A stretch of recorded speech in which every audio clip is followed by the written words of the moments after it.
Everybody back here knows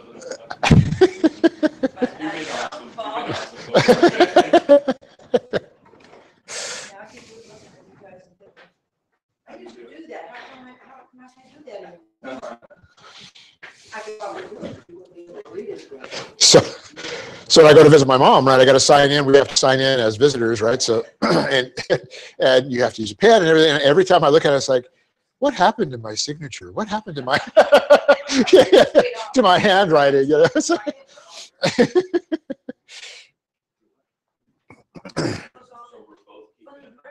yeah. I look, it's like, I'm writing with my foot, I look down, it's like, my hand didn't used to bend like that. I don't even remember how to hold a pen anymore, To hold the dental instruments, a modified photographs, and now I find myself holding all my pens all funny. Well, you're getting practice. So, all righty. All right, let's go ahead and get started on the second class.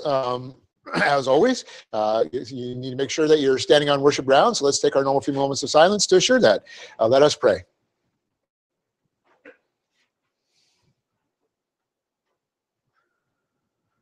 Heavenly Father, we thank you for this opportunity to continue to study your word. We ask now that God the Holy Spirit would provide for us concentration, self-discipline, genuine humility, and anything else we might need for a proper study. As always, we pray in Christ's name. Amen.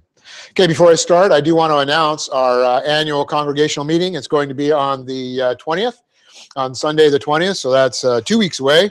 Just making it underneath our our requirement that I have to announce it twice before we have it, so I'm announcing it this week, and then I'll announce it next week. In addition, since we haven't had prayer meeting in a while, I keep wanting to do it right before we do Communion Sunday, and for whatever reason, I haven't put that on my calendar to make it a click so that we know it and do it every time. So instead, we're going to go ahead and have that next week. So next week will be prayer meeting. The week after that will be our congregational meeting, and then the week after that will be Communion Sunday. So we have a full January full of break time events. So anyway, so again, once again, our congregational meeting will be on the 20th. If you have any topics that you want to bring up in the meeting, let me know and make sure I get it before then. I'd like to understand what the thing is so I can present it properly for consideration by the congregation. And bringing it up in the meeting is often fraught with problems, because then you can't necessarily explain it well, and we haven't had a chance to think about it or anything like that. So if you've got any topics, just let me know, and let's get it taken care of before the meeting, and I can bring it up at the meeting. Okay? So that, once again, will be the 20th, and then the 27th will be communion. So that being said, we're ready now to go into verse 14. So in verse 13, we've just finished a verse that's talking about a third class condition. And the idea is that the individuals there who would be suffering, undergoing suffering circumstances, are the individuals that would be functioning properly and adhering to Bible doctrine, adhering to divine good. Okay, and now what we're going to see is something, and it's very subtle, and it doesn't come out very well in the corrected translations.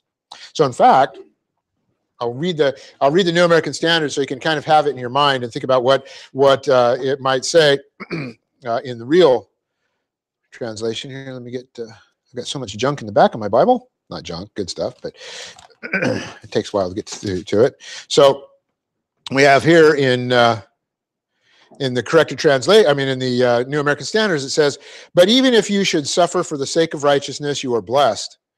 Okay, and do not fear their intimidation, and do not be troubled. So that's close, but the problem is we don't have you don't have the entire information there. So let's go ahead and get it.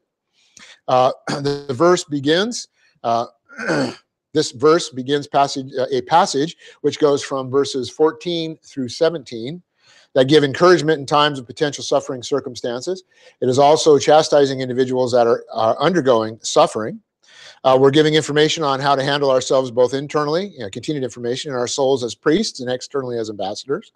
And then beginning in verse 18, we're going to start a section that gives us a great review of the person and work of Christ from the perspective of what it means with regard to the individual and who is being persecuted under suffering circumstances. So we have a lot of great things coming up and to look forward to through the rest of this chapter.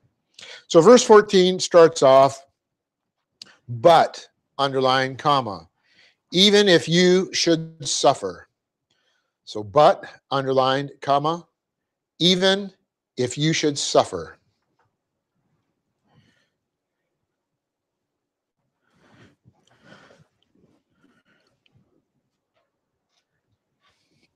And we start here with the conjunction of strong negation, which we'd expect by the but, underline, comma, and that's Allah, A-L-L-A.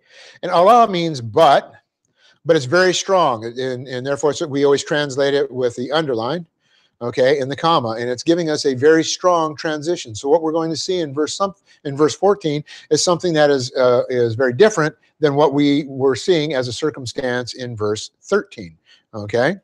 Next, then, we have I don't want to really call it a figure of speech. It's kind of a slight figure of speech, but we start with conjunction kai in what's called its ascensive use. And if you're writing these things down, ascensive is spelled A-S-C-E-N-S-I-V-E. So kai in its ascensive use. And ascensive means to be rising, okay, or moving up. And in grammar, what the ascensive means is it means that it gives you something that's higher than something that was just given, okay? So it's not adding another object to the list, and therefore it's not and, as we would normally can't translate kai, but instead it's rising something up, and therefore it's translated as even.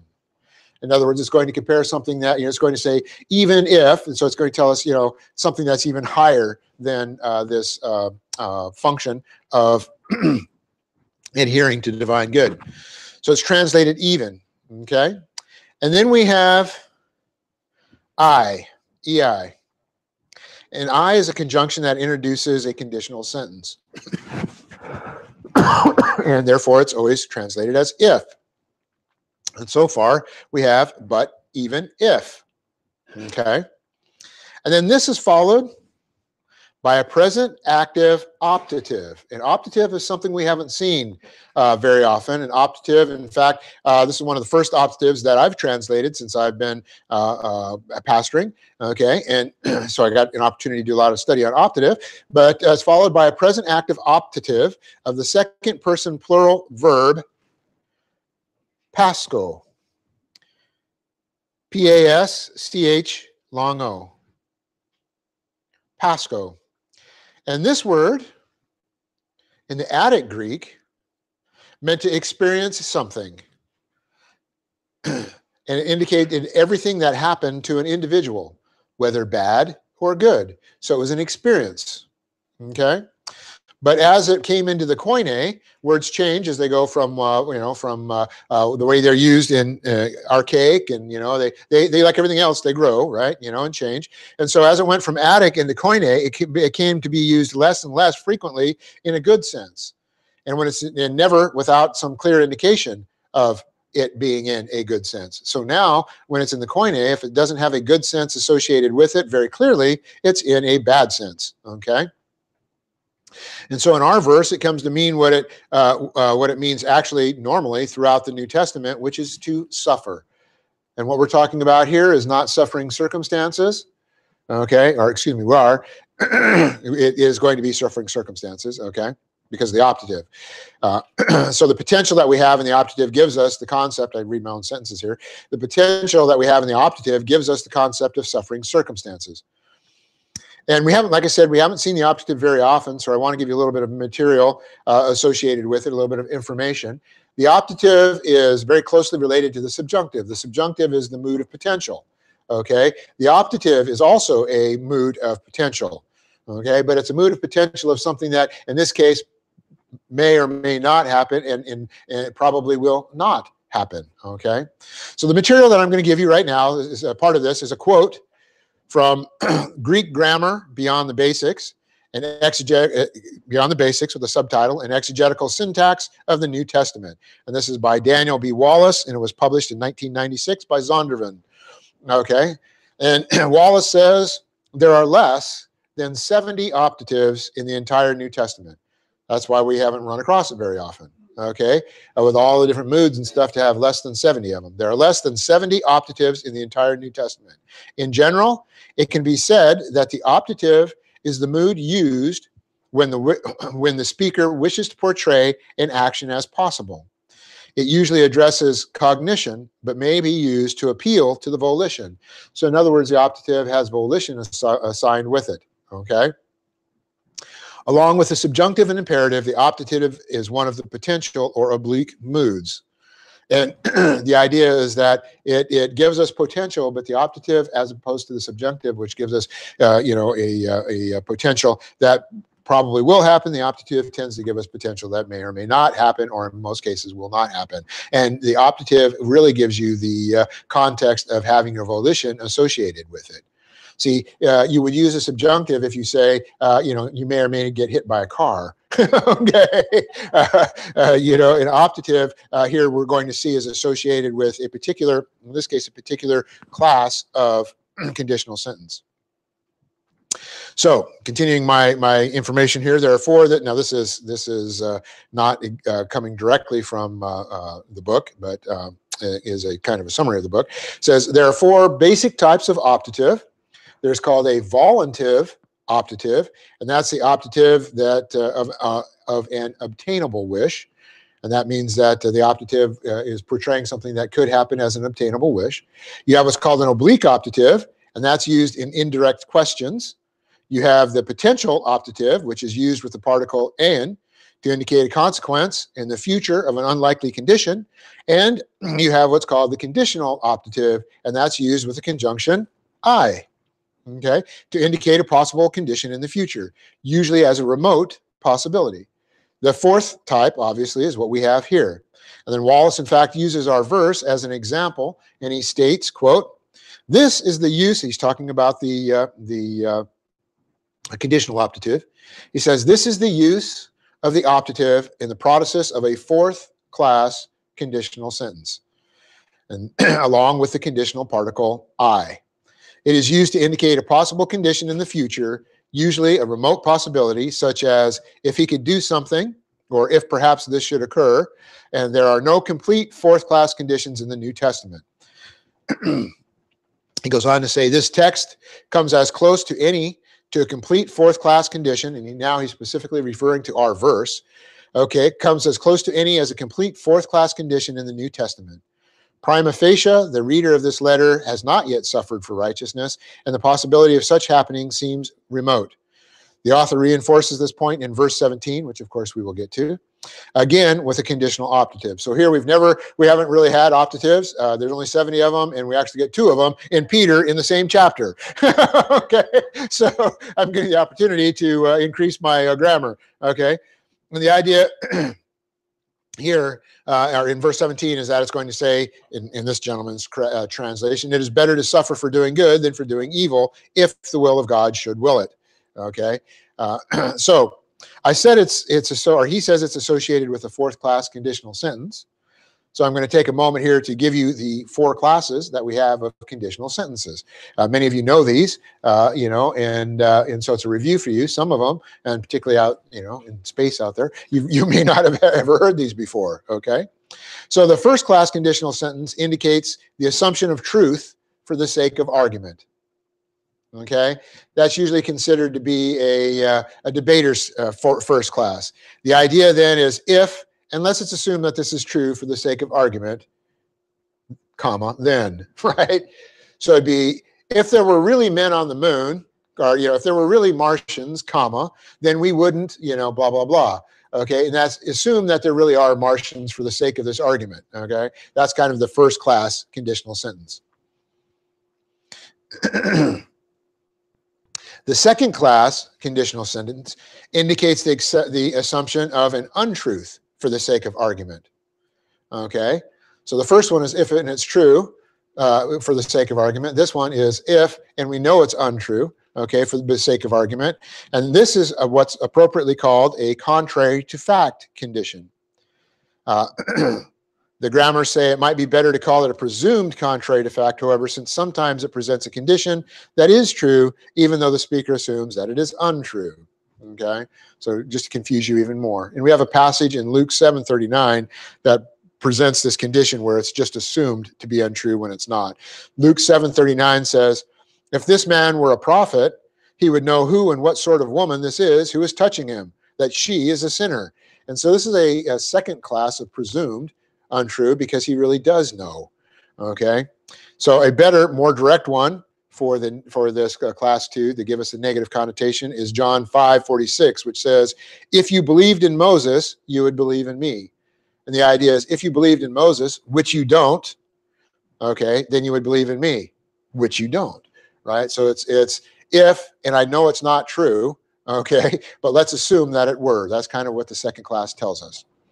The third class is the one that we see almost or the most of the time, and it happens to be the conditional sentence, the class of conditional sentence that's most often used in the Bible, because the Bible is concerned with what? Volition.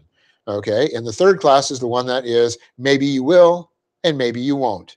And so it's the one that tells us about volition. Anytime you see a third class concept, you have an understanding that we have volition. And that's what the Calvinists, the hyper-Calvinists don't understand. I don't understand how they can see a third class condition and not understand that we have volition, but they don't believe in volition. And now the one that we are concerned about, and that is the fourth class condition. And the fourth class condition indicates a possible condition in the future, usually as a remote possibility. And we tend to think of this as if, and I wish it were true, but it most likely won't be. Or if, I wish it were true, but it's not. Okay? And that's the concept of the fourth class. And that's the form of optative that we have here. And the reason he says there's not a complete fourth class is because most of these that say that indicate I wish it were don't give you the second half, which is but I know it's not part of it. Okay, you as a now Greek speaker understanding Greek grammar are supposed to fill that in your own head. Okay, as we go forward, and that's the problem with reading directly from here is. In the English, we only have the third class. We only have if associated with maybe it will, maybe it won't. And so when you're reading your Bible as an English individual, reading an English translation that isn't given to you out of the corrected translations, you're going to misinterpret what it says. And that's why we need to make sure that we are getting, a corrected translation. Doesn't mean that I'm saying the corrected translation is the only translation in the world that you could ever use. Okay, I've been accused of saying that, and I want to make sure you understand that. I'm just saying you're not going to get the right information all the time. Okay, so far, what we have then is, but even if you should suffer, and this is the beginning of a fourth class condition, meaning that I wish you were, but you aren't. Okay, is where it's going to go eventually. But even if you should suffer for the sake of righteousness, comma.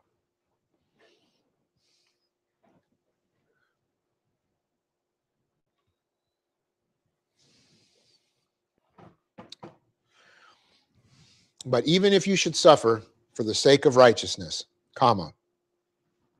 We start this next phrase with dia plus the accusative. And dia with the genitive means through, like an arrow going through a target. But dia with accusative is a marker of something that constitutes a cause. Usually we can translate it as because of, for the sake of, etc. And here the best translation is for the sake of. But if you want proof of that, you have Bauer, Art, Gangrick, and Danker, electronic number 1823.B.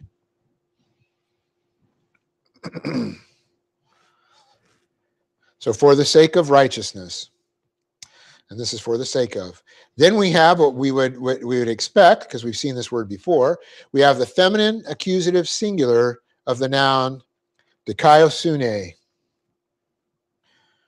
D-I-K-A-I, that's dikaiosune, O-S-U-N, long E, dikaiosune.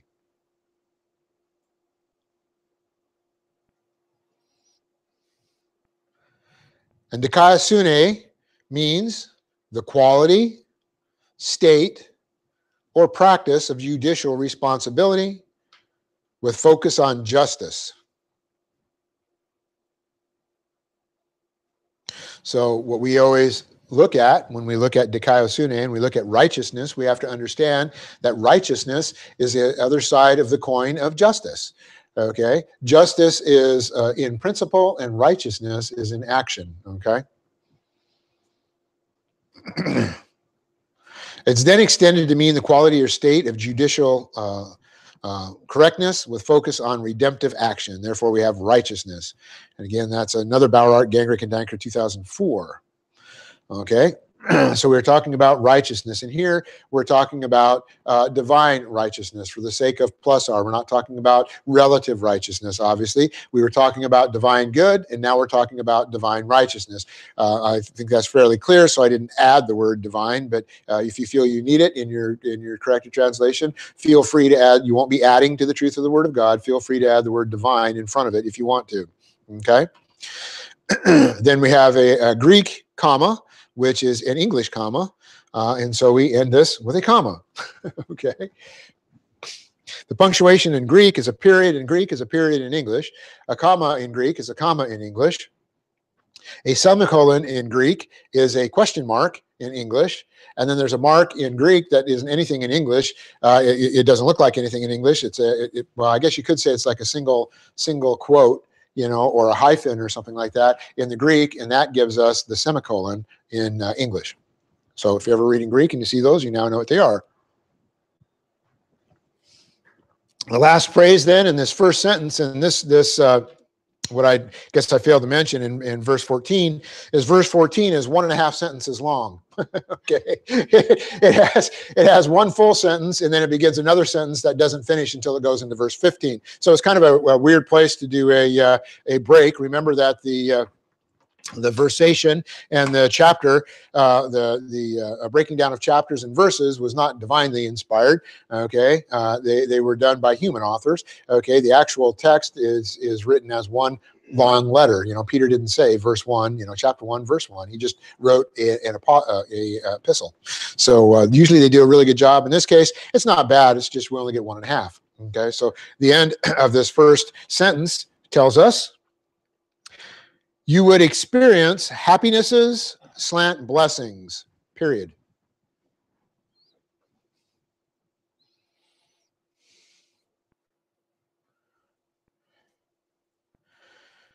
And so after the comma in the Greek, we actually only have one word, and that one word gives us all of this. You would experience happinesses / blessings.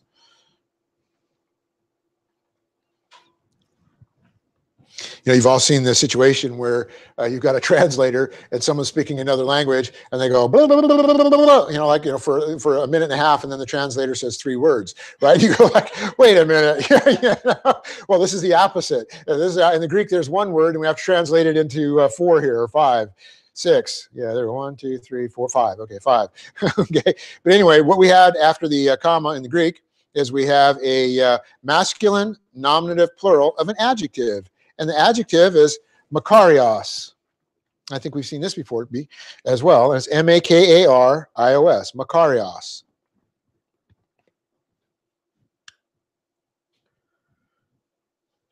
And the basic meaning of this word is happy, to be happy. To be happy because of a circumstance, or to be fortunate. And here, when used technically, it focuses on the source of the happiness and therefore comes to mean blessings. And it's in the plural, so it's happinesses / blessings. So literally in the Greek, we have, if you would come back up here, for the sake of righteousness, comma, happinesses. That's all you have, okay? So it's a nominative, it's a predicate nominative. Means that it comes after an elliptical status quo verb. Status quo verb would be to be is, are, and in this case, experience. And because of the future concept of the optative, we have the concept of would, or would as opposed to shall or are. Okay. Therefore, with the ellipsis, we have you would be, literally, you would have you would be happinesses / blessings. Okay. But what that really means is to experience happinesses / blessings. Because you would be happinesses is basically what it says.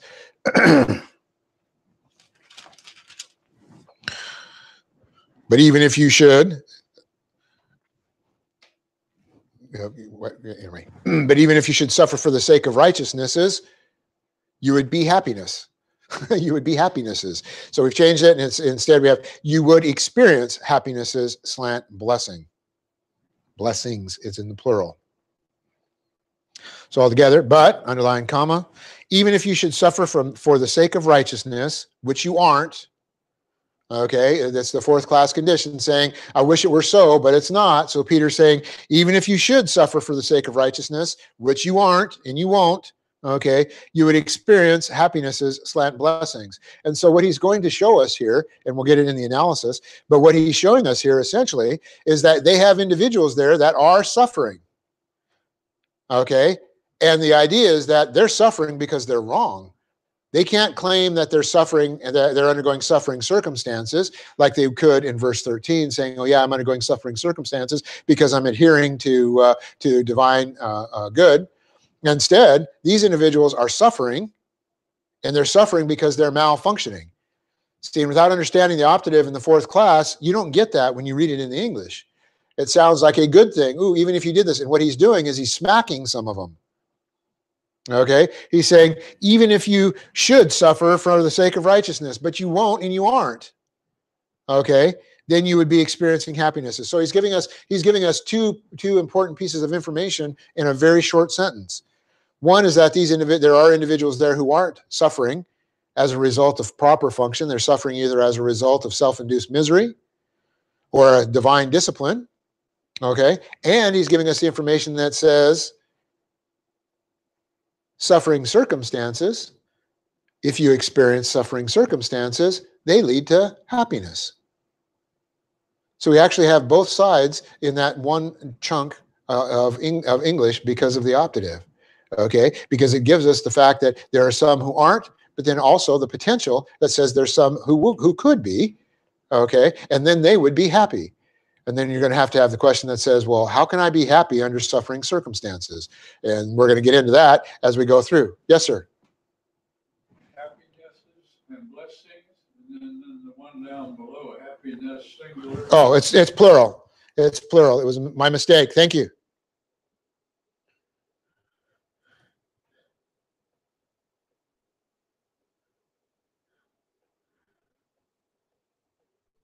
Yep. Thank you.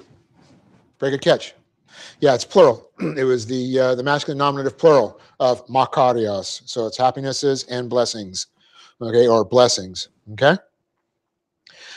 And then next we have the beginning of the second sentence, which starts in this verse and actually goes on to verse 15. That's why I say we have 1.5 sentences, okay?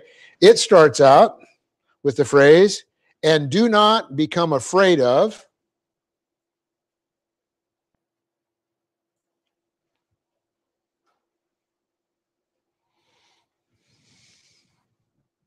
And do not become afraid of.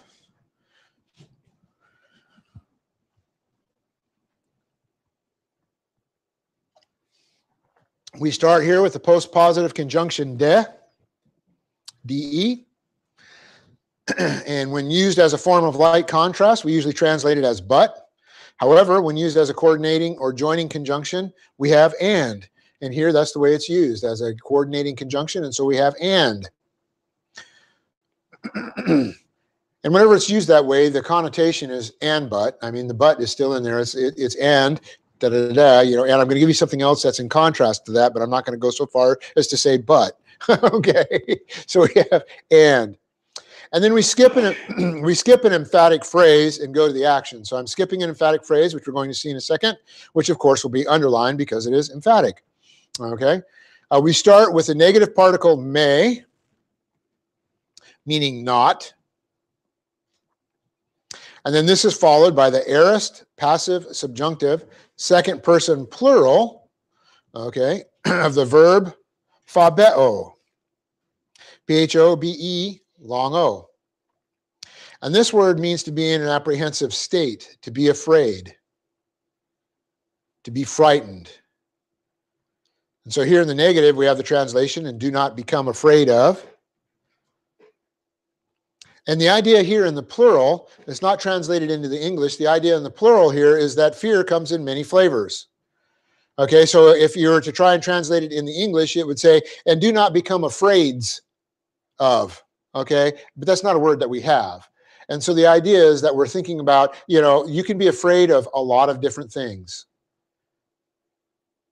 In my house, okay, when my children were growing up, and even now, it's like, there's a bug.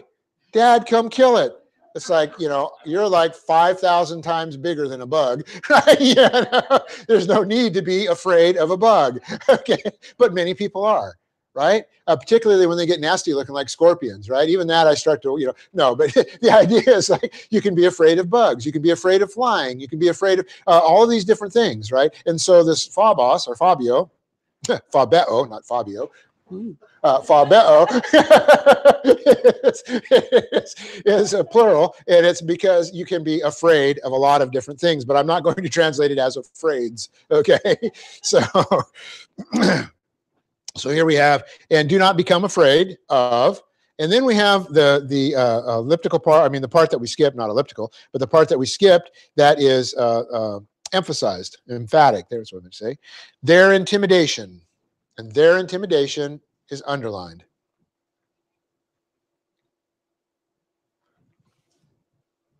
And do not become afraid of their intimidation.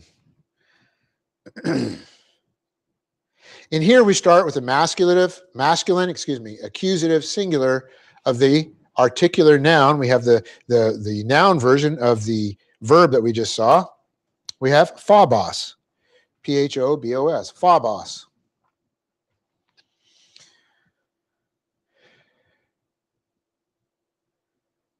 And the meaning of the word here is to intimidate, be an intimidating entity, or the cause of fear. It's also extended to mean a terror. And then it's further extended to mean the product of the alarming force or fear, fright, etc.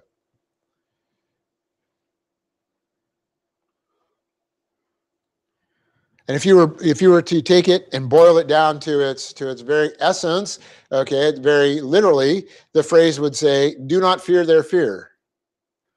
Okay, but "do not fear their fear" doesn't give us the best understanding. Okay, it's "do not become fearful of," or "do not be afraid of." Do not become afraid of their intimidation. Their fear is what causes us to be afraid. That's what it's talking about here when you have their fear. It's their fear-causing mechanism. In other words, their intimidation. And that's the first word that's used for the definition of phobos. Okay, it's our obviously our root to our word phobia, right? And that's a fear. But that fear is usually associated with something, and it's the intimidation that causes, right? So they talk about homophobia, that's being afraid of homosexuals, right? And they always say, "You're homophobic." I have no fear, and I'm not going to be fearful of your intimidation. Okay? So your intimidation of calling me a homophobe is not going to affect me. Okay? So here the best translation is intimidation. This is then followed by the masculine genitive plural of the third person personal pronoun autos, which you see there. A-U-T-O-S, looks like autos. It's autos, usually means self or same, and here it comes to mean he, she, or it. That's the third person personal pronoun. And with the genitive, we have of them, and therefore we have the intimidation of them, which we recognize as our figure of speech for non-emphatic possession. So instead of the fear of them or the intimidation of them, we have their intimidation. Okay? This phrase was out of place. We had hyperbaton. Therefore, it's emphasized.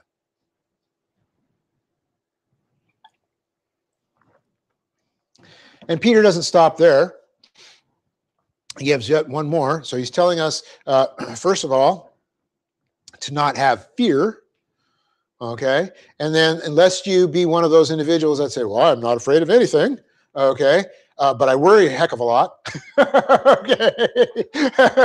He's going to tell us about, not only do you not have fear, you shouldn't have any mental anguish at all. You shouldn't have any mental anguish or any mental problems. And so he adds, nor be agitated, troubled, comma.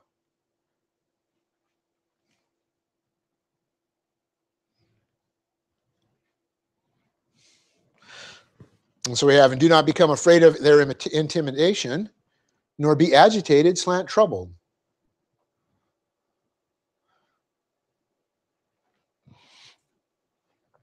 So like Peter often does, is he gives us multiple degrees. A lot of times he'll give us the worst and the best.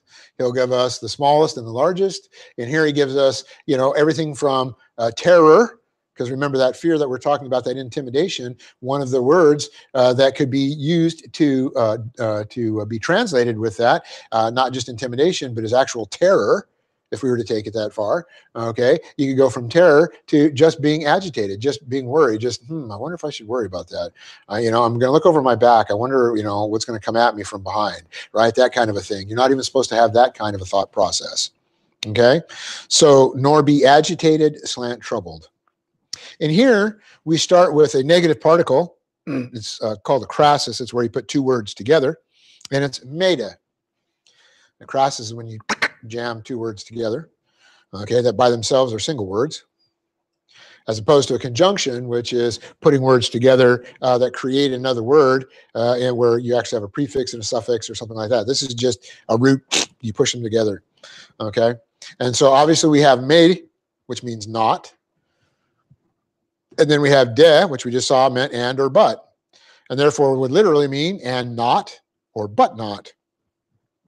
But when used to continue a preceding negation that was initiated with may, which is what we have here. We have a negation that was started with may, and this is a preceding one, means it comes after, or preceding one was may, okay? And then in our case, it follows after. Grammar says that, it comes to mean nor, and that's how I was translating it. And here's another case where the general translators, they add words, and nobody complains about them adding words, right? They add words and they say, do not be fearful of their intimidation, and do not be, there would be equivalent to say, do not be agitated and troubled. What does it really say? I don't know why I should put my little marker right there. I should, or just leave it open to it. But anyway, let's see what the New American Standard says here. Good.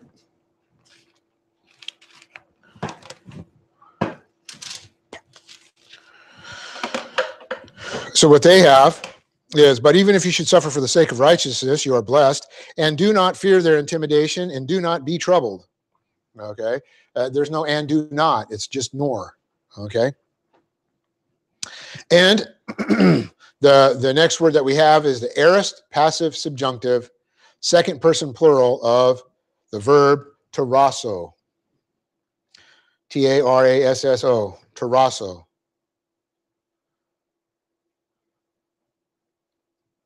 Sounds like that Italian chocolate mousse dessert that's really good, tiramisu. With the little chocolate balls that are on top, and all the Serrano or Gaetano amaretto in there. Anyway, I'm making myself hungry for dessert. Anyway, we have tarasso. And tarasso means to cause movement by shaking or stirring, like James Bond. Shaken, not stirred. Anyway, the word means to cause movement by shaking or stirring. It means to stir it up. And then it's extended to mean to disturb, to unsettle, to throw into confusion, to agitate, or to trouble. And here, agitate / trouble is the best fit for the context. We're talking about agitating or troubling the mental attitude. The aorist tense gives us punctiliar action, meaning that it's, they're looking at that action from a point of time. Don't do this. It doesn't mean, now or in the future. It just means don't do this. So we have punctiliar action. The passive voice says that the subject receives the action of the verb. So in other words, the individuals that are hearing this are the ones that are being troubled, or would be troubled, or should not be troubled. The subjunctive mood, of course, is the mood of potential or probability. And so the speaker here, Peter, is stating that action could be happening, and in this case could happen if the subject decided to allow his soul to be influenced. Then in the Greek, we have a comma. So in the English, we also have a comma. And the verse ends, but the sentence goes on into verse 15. So it kind of ends right there on a comma, which is, could be unfortunate, but we'll get verse 15 fairly soon. So don't worry, you don't have to hang on the cliff too long. Okay. So I was tempted to just go ahead and go all the way through verse 15 and then give us it all together. But I think there's enough information, particularly with the optative here in verse 14, to make sure that we just have an analysis of 14 by itself. So that's why you're getting it, even though it's cut short. Okay. So altogether, verse 14 says, 1 Peter 3:14, but, underline comma, even if you should suffer for the sake of righteousness, you would experience happinesses slant blessings. See, I got it right that time. Happinesses slant blessings. And do not become afraid of their intimidation, nor be agitated, slant troubled, comma. And there was no comma here, so that's why we don't, in the English, you might want to put one, but I didn't. There isn't one here, right here, comma nor, it just goes on, okay? So there's no comma in the translation. So, and do not become afraid of their intimidation, nor be agitated, slant, troubled, comma. So, analysis.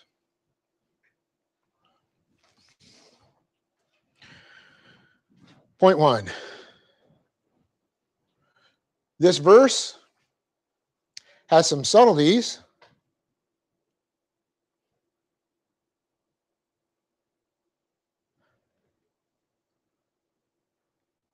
that are not very well brought out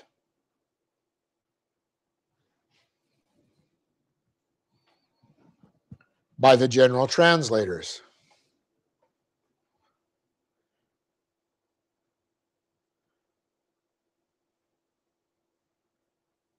But they are clear in the Greek.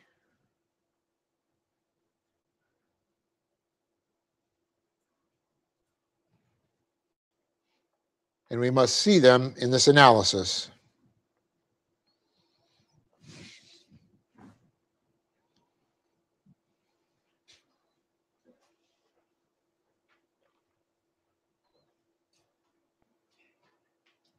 The first, point 2. The first clue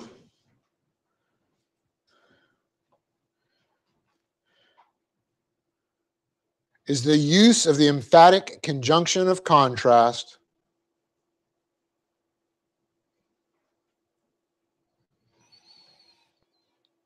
quote, but, underlined, period, end quote.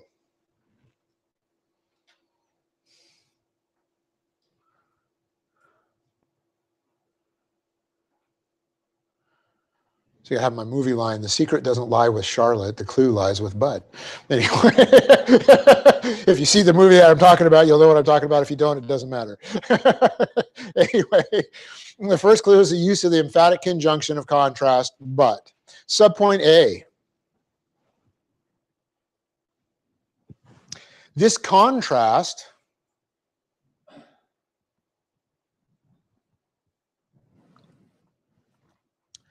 causes the reader to understand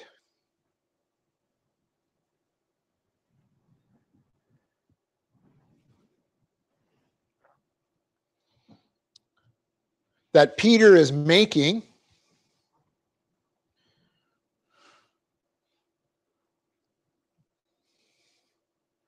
a definite contrast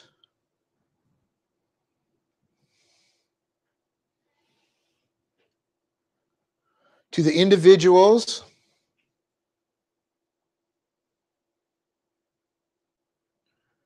in verse 13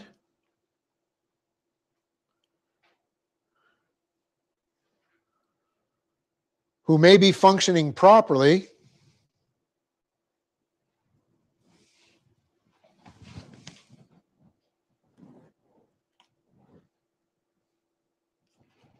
and adhering to divine good.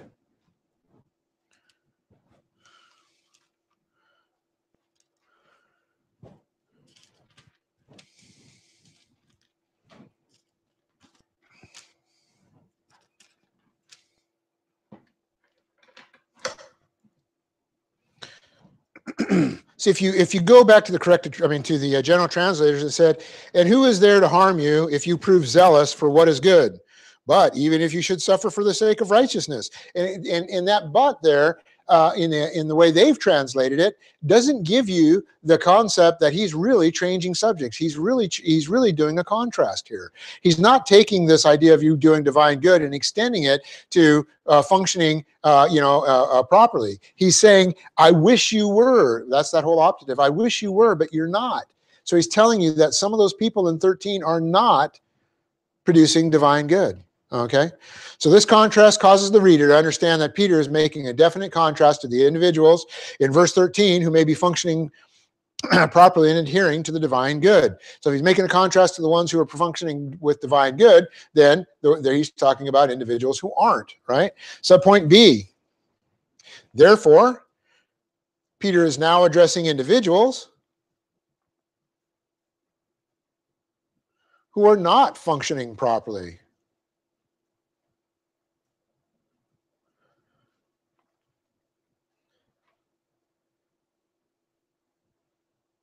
And this is initially identified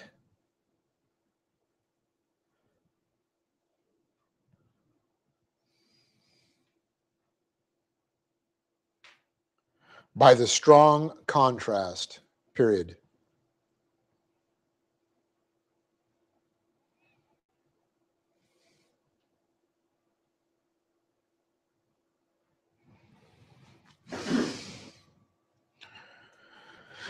So, point 3. Then we have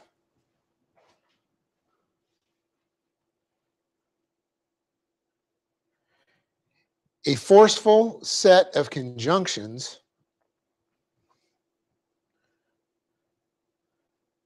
next, quote,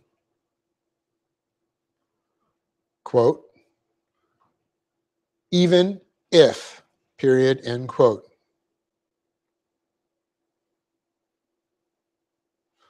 So then next we have the forceful set of conjunctions. I guess you can get rid of that second next.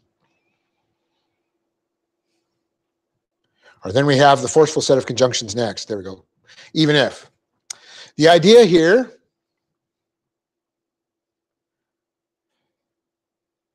is that Peter is going to give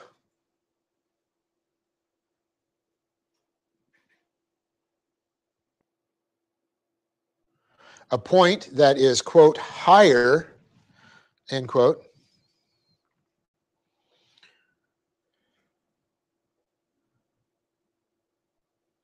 than producing divine good.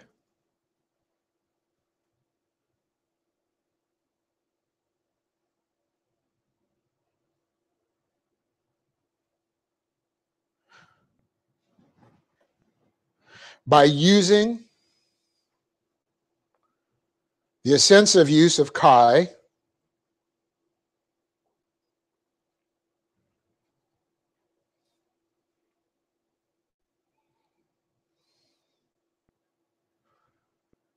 to give us the even concept, the quote even, end quote concept, comma.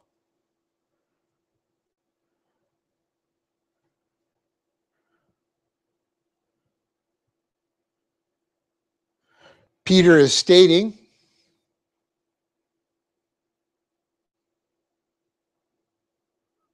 that this conditional statement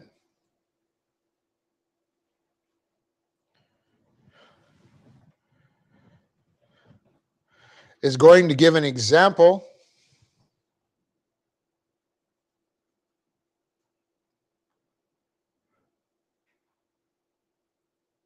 that is greater than the one in verse 13.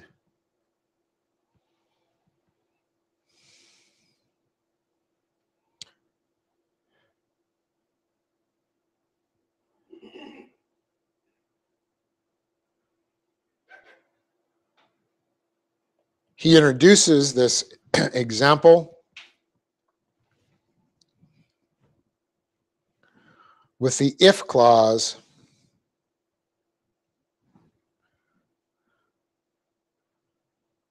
initiated by the I, that's quote EI, quote pronounced I, particle.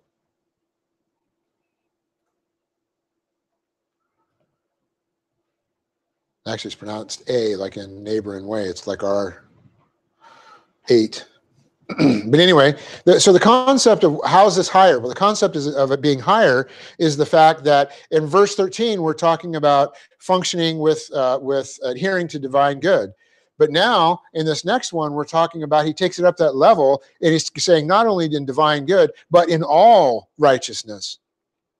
Right? He's being saying, even if you were suffering for, functioning in righteousness, in all of its aspects, not just divine good, but in everything associated with righteousness, staying in the divine dynasphere, functioning with divine good, functioning with humility, functioning with genuine humility, functioning with the understanding of all of the motivational and functional virtues, having courage, having confidence, all of those things. So he's taking it from just the adherence of divine good and taking it up. That's the offensive use. He's going, but even if you should be suffering for righteousness, in other words, all righteousness, not just adhering to divine good, but for all righteousness. And that's that next level. See, because some people are going, well, I'm okay. I'm adhering to divine good and I'm still suffering, Well, no, you're an idiot because you're suffering because you're malfunctioning. You're not suffering. You're not undergoing suffering circumstances. You truly are suffering. Okay. But even if you were functioning, there's another level that you can go to. Okay. And so that's the ascensive use of Kai. That's why we have the even. Okay. Hopefully I'm not beating a dead horse, but it makes it understandable. Point 4.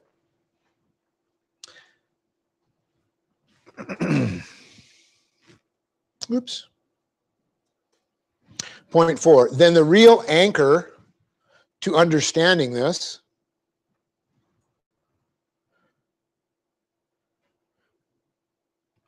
is to understand the optative and the 4th class conditional sentence.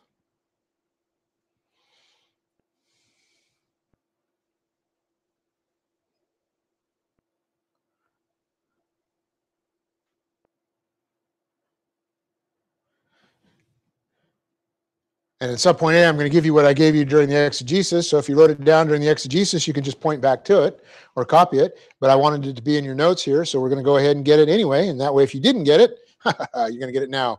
Point A. Point A. Remember that Greek conditional sentences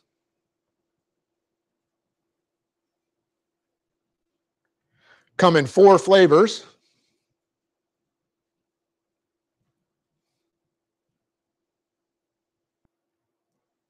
And can be uniquely identified by the words that introduce them.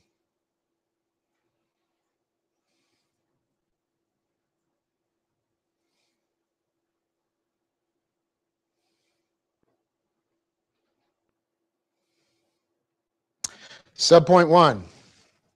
Whoop. I can give subpoints on the slide. Subpoint 1. The first class condition indicates the assumption of truth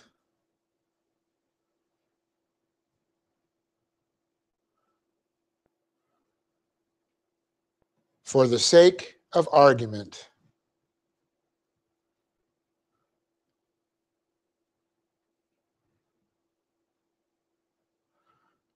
The idea is, quote, if,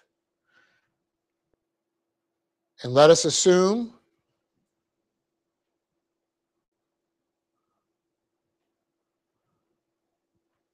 that this is true for the sake of argument, comma, then, ... end quote.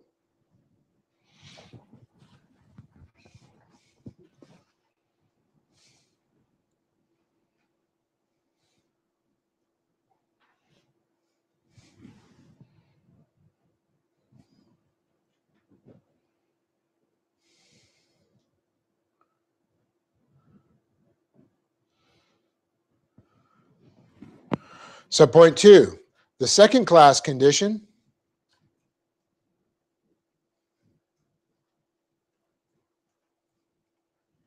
indicates the assumption of an untruth for the sake of argument.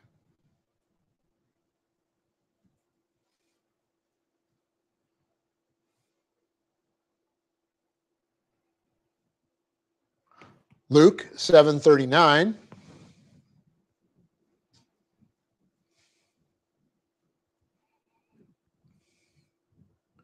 And John 5:46.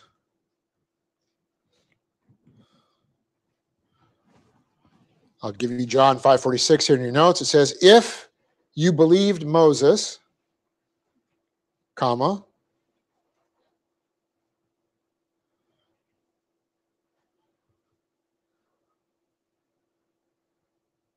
you would believe me, period.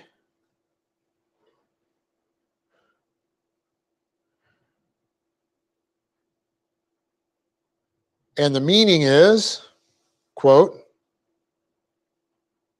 if you believed Moses,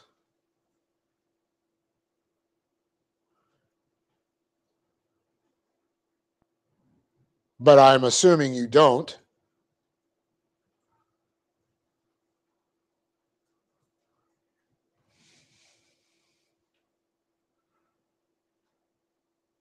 comma, then you would believe me,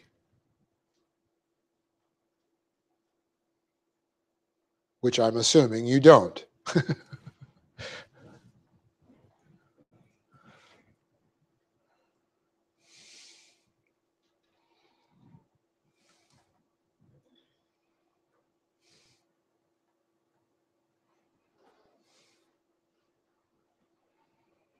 Subpoint 3,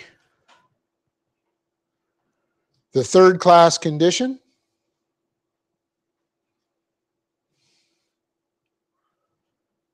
presents a condition of uncertain fulfillment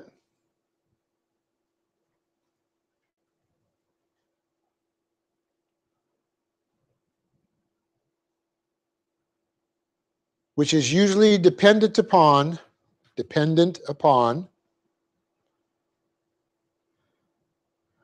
the volition of the actor.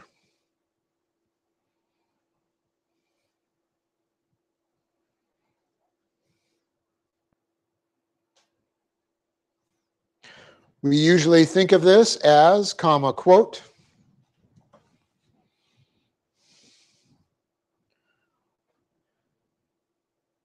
if,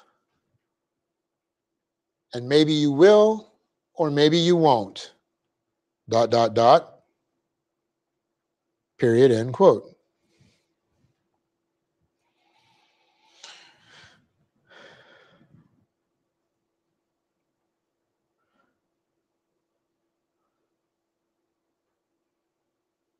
And subpoint 4. And finally, the fourth class condition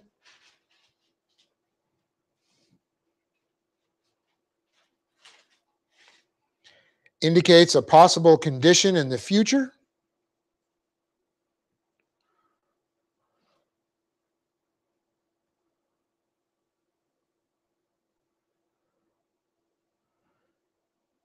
usually with a remote possibility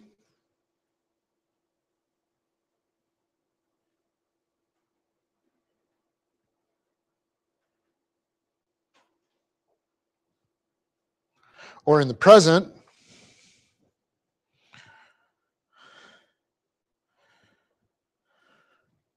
without possibility.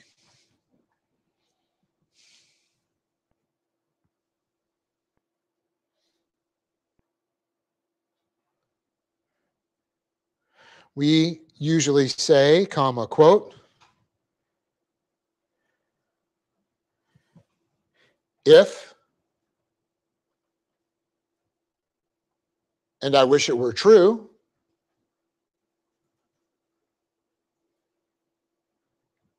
but it most likely won't be,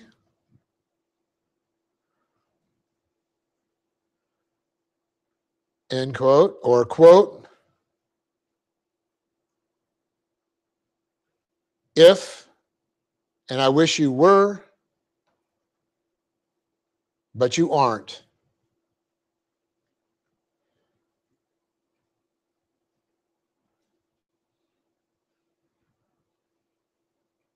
Period, end quote.